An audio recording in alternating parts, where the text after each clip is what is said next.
پھل کس رنگ کے ہیں، پیڑ سے ہمیں کیا فائدے ہوتے ہیں، وغیرہ وغیرہ چیزیں ہم اس کے معلومات میں بھی اضافہ کریں گے اور اس کی بولنے کی صلاحیت میں بھی اضافہ کریں گے۔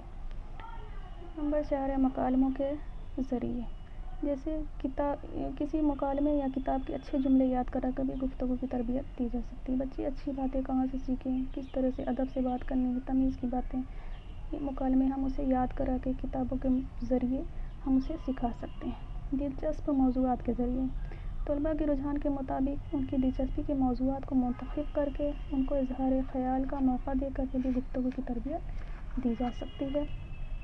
جیسے بچے کو کھیلنا بہت پسند ہے، اسے کون سا گیم پسند ہے، جیسے کرکٹ ہے، کرکٹ میں کیا ہوتا ہے، کتنے کھلاڑی ہوتے ہیں، آپ کو کیسا لگتا ہے کھیلنا، یا اپنے دوستوں کے بارے میں بتائیے، آپ کے ساتھ آپ کے دوست کیسے پیش آتے ہیں۔ ان سب موضوعات پہ بچہ دلچسپی لے گا اور اپنے خیالات کا اظہار کرے گا، جس سے اس کے الفاظ کی ادائیگی، اسے گفتگو کے طریقے میں، صلاحیت میں فن پیدا ہوگا اور اس پر زبان پر بھی اس سے عبور حاصل ہوگا، اس کے بولنے کی صلاحیتوں میں اضافہ ہوگا۔ نمبر 3 پڑھنا سکھانا۔ اردو پڑھنا سکھانا فی الامر ایک انتہائی مشکل کام ہے، کیونکہ بڑے جس طرح الفاظ کا تلفظ ادا کرتے ہیں ان کو سن کر بچے اسی طرح کے تلفظ ادا کرنے میں مشکل پیش آتی ہے ان کو۔ بچے اسی طرح نقل کرنے کی کوشش ضرور کرتے ہیں، لیکن تلفظ یا مخارج اردو کے سیکھنے میں انہیں دقت پیش آتی ہے۔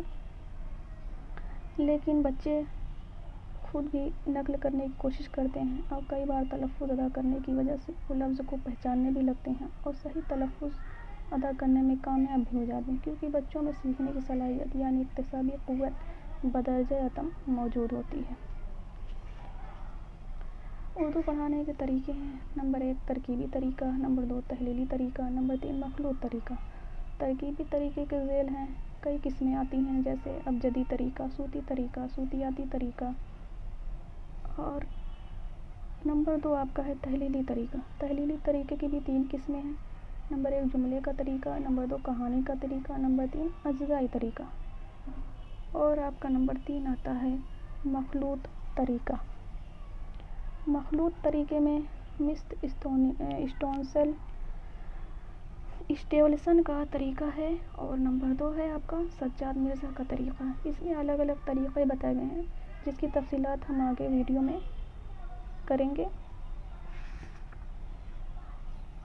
اب آپ کا آتا ہے چوتھی صلاحیت، چوتھا فن آپ کا بچے میں پیدا کرنے کی جو صلاحیت ہے وہ ہے لکھنا سکھانا۔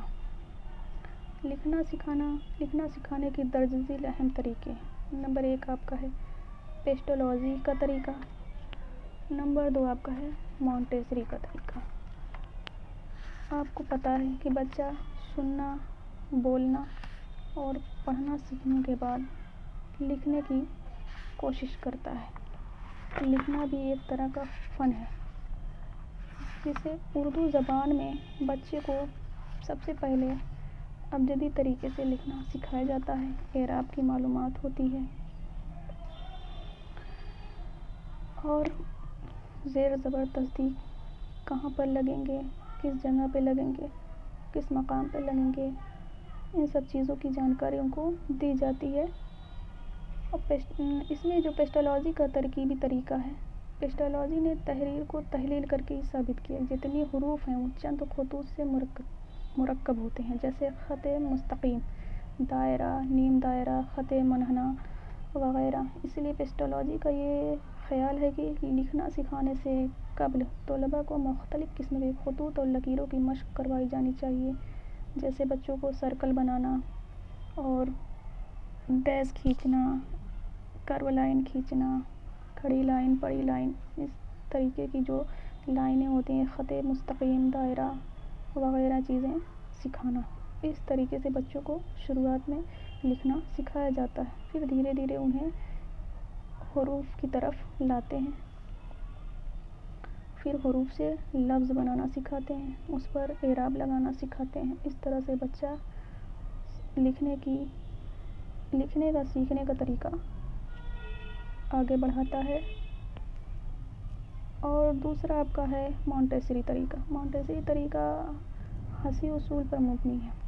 اس طریقے میں لکڑی یا ریگ مال کے ٹکڑے کاٹ کر حروف بنائے جاتے ہیں اور طلباء کو ہدایت دی جاتی ہے کہ ان پر ہاتھ پھیریں، جس سے طلباء کے دماغ پر حروف کی شکل مرتسم ہو جاتی ہے اور اسی طرح لکھنے لگتے ہیں۔ لیکن یہ طریقہ صرف اٹالین زبان کے لیے موزوں ہو سکتا ہے، کیونکہ اس میں حروف کے جوڑ نہیں ہوتے ہیں۔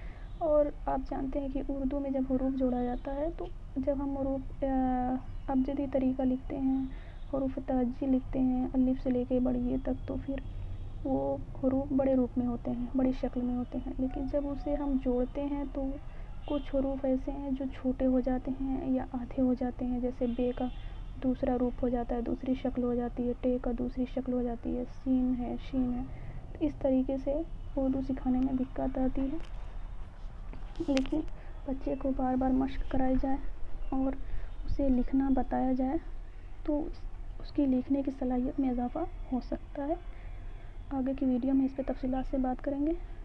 شکریہ۔